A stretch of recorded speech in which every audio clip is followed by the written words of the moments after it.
Hi everyone and welcome back to the channel. Well, we're here today with something that I'm going to be sharing for the next 4 videos, which is hair ties decorations. Like, we are going to take a simple hair tie and we're going to transform it in a really cute, beautiful, incredible pattern, just because there's so many variations that we can create.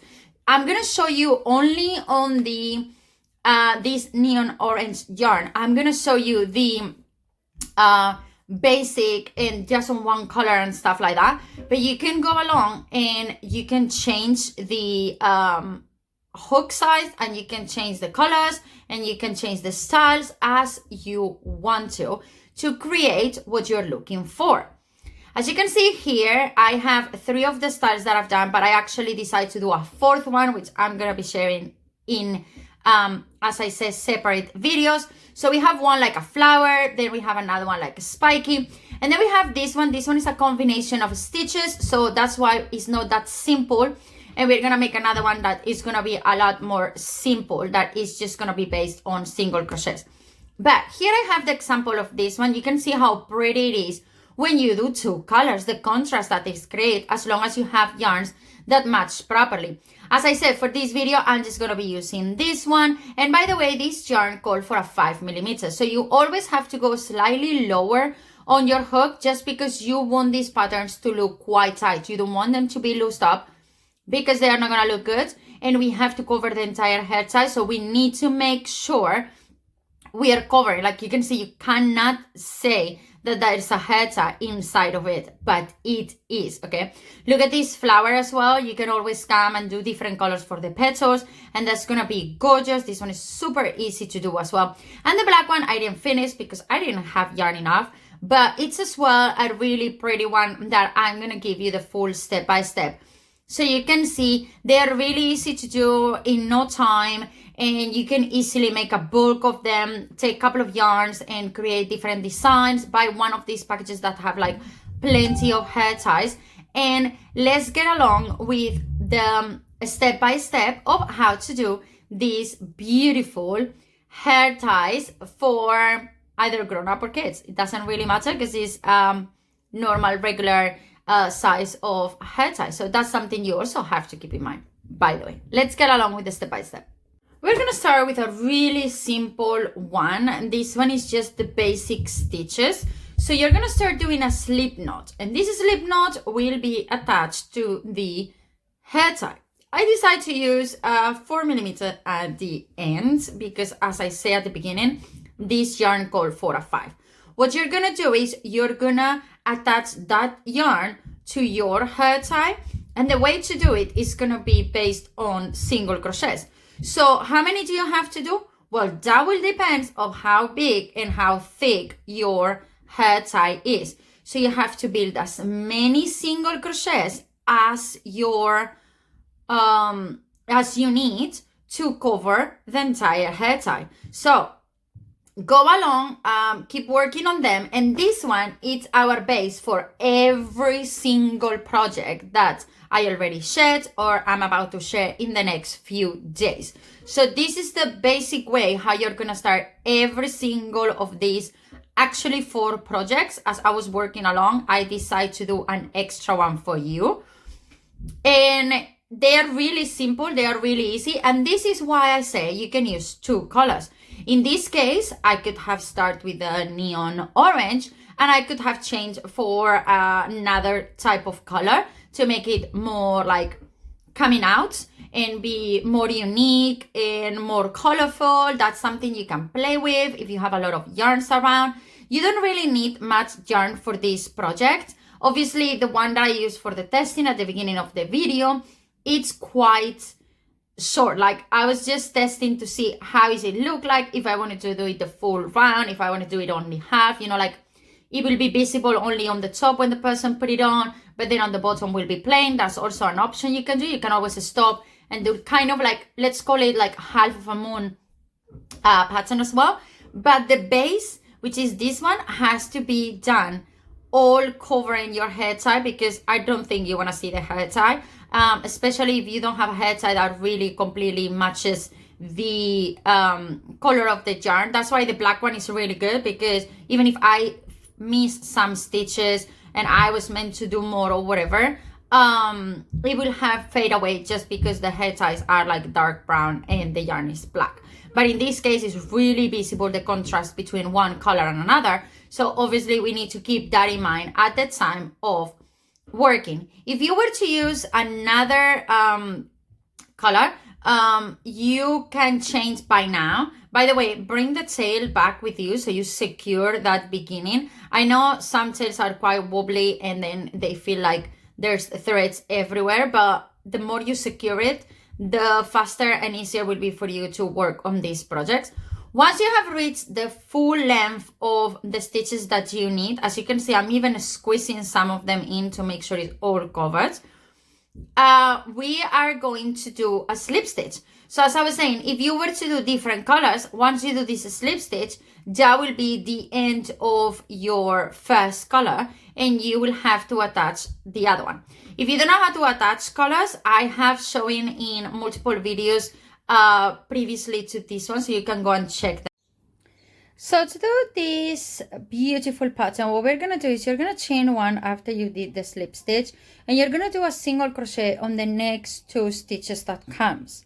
In the same stitch that you do the last single crochet, then you're going to chain 3.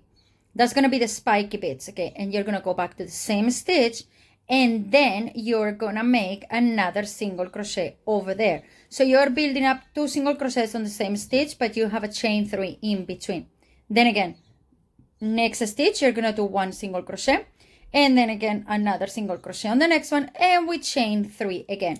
So as you can see, all of these patterns that I'm recently sharing with you, they are really simple and easy to follow, and they are the type of patterns that can give you a gorgeous result in a matter of minutes, because when you do huge projects, fine, they take time, especially if we need to be counting chains and increasing, decreasing, whatever. But when you do small projects, like in this case, this hair tie, that just take a matter of minutes. So you can make them in bulk, and it's not just about doing a gift for somebody or doing an article to be sold. It's also about doing something that you can practice a lot of simple stitches more, because I know many of you get overwhelmed when you have to like do a lot of stitches and a lot of chains and counting and this and that. So I, like always, like to come here. That's why we're doing crochet for beginners with simple steps that can give you really nice results. I know at some point it gets bored to actually do the square thing where you practice over and over and over again multiple times, and it's just like, okay, at the end of the day you have a little square that is a sample for you to be a reference for future projects, but you want to do something, right? So that's why, as I say, in the next few videos and in the previous ones that you already have available, you will see it's all about that. And some of you prefer the patterns. If you prefer the written pattern, I have a really good news for you. I have mostly all of the written patterns of all of the projects that you can see right now available on my Etsy store. You just have to go to the description box down below, and over there you're gonna find the materials that I use, all the links for my social media, and as well the links to my Etsy store where you can get your PDF file with the written pattern, and from there you can modify it as you want to. But if you want the physical product, again as well, I have it available. I have available individual them, each of the styles one by one, ready for you. You get to personalize them, you get to tell me the size, you get to tell me the colors that you want to, or you can get on bulk. You can get 1 pack where you will get 4 of them. Again, yes, you have the opportunity of choosing colors, and you get 4 of them at once, either for you, for a little gift, or in this case, I know a lot of you crafters are here to learn how to do these things so you can sell them on your own stores or at some sort of crafting markets and stuff like that. But it's really easy, and the good thing of this project is as long as you cover the hair tie, you don't have to count on anything. And believe me, for some unknown reason, I tried this a couple of times before I did the video, and all of the times my stitches just fit perfectly to follow the pattern. So I started in one way and I finished on the perfect way to be able to join one side and another. And if you're doing a really thick hair tie and you want something bigger, I will suggest you actually do 2 rows of the single crochet base that we've done at the beginning. And then once you're ready and then you say, okay, this is big enough, it will match how thick my hair tie and everything is, then you create the little decoration pattern and whatever. At the beginning, looks quite weird when you see it because it's quite wobbly and it's not fully flat. You can always iron it so it will become flatter, especially, as I say, if you're gonna sell it or something, to be more of a flat surface demonstration of how does it look. But as soon as that person start using it, it's gonna start wobbling again. And that's the good thing. This doesn't seem like, but it's really elastic, and it's something so easy to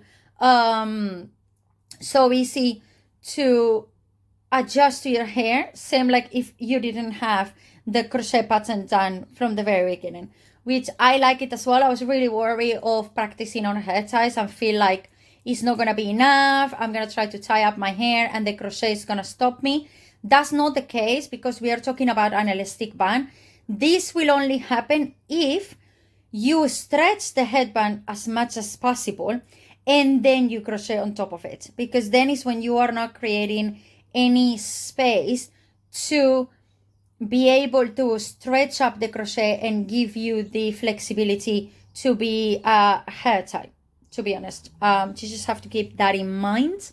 And another suggestion, if at some point, once you use it a lot, you see that it's too elastic, like you can start seeing the hair tie and it's not how you want it to look like anymore, I'll suggest you just make it wet.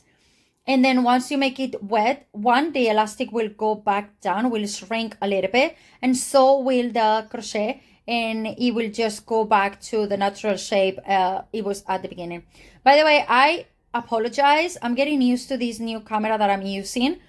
And for some reason, because I have the yarn and the other things on the background, it's just keep focusing on that so easily and so quick. So I really apologize for that, because I know I should be in the center and I should be giving you a good angle and a good view of what I'm working on. And look, in this couple of minutes, I just managed to create the full row. I decided to do it this way so you can see in lifetime that it doesn't take that long. It's not that difficult, and it's just something you can easily, by the way, that's my boy. You can easily do this. It took me longer because, again, I'm on front of camera, so I can sometimes really see what I'm doing. But when I practice it out of camera, I could say I've done them in 5 minutes or under. And if you're practicing, it's the best practice ever. Or if you are doing it as well, it will be just a good practice for you. So we have come to an end. There we have the last stitches to be done, and the only thing that is left to do is do your slip stitch. And after you've done your slip stitch, chain 1, cut it off, that tail, and then fasten off. I won't suggest that you leave a really long piece of yarn out of it. One, because what's the point of wasting yarn? Yarn is not something that is really easy to find and cheap, to be honest. So don't waste it, because the only thing that you have to do now is take your tapestry needle and then just hide that tail. And that will completely secure your project, and you won't have to be worrying about getting off or anything like that as soon as you make that knot really good.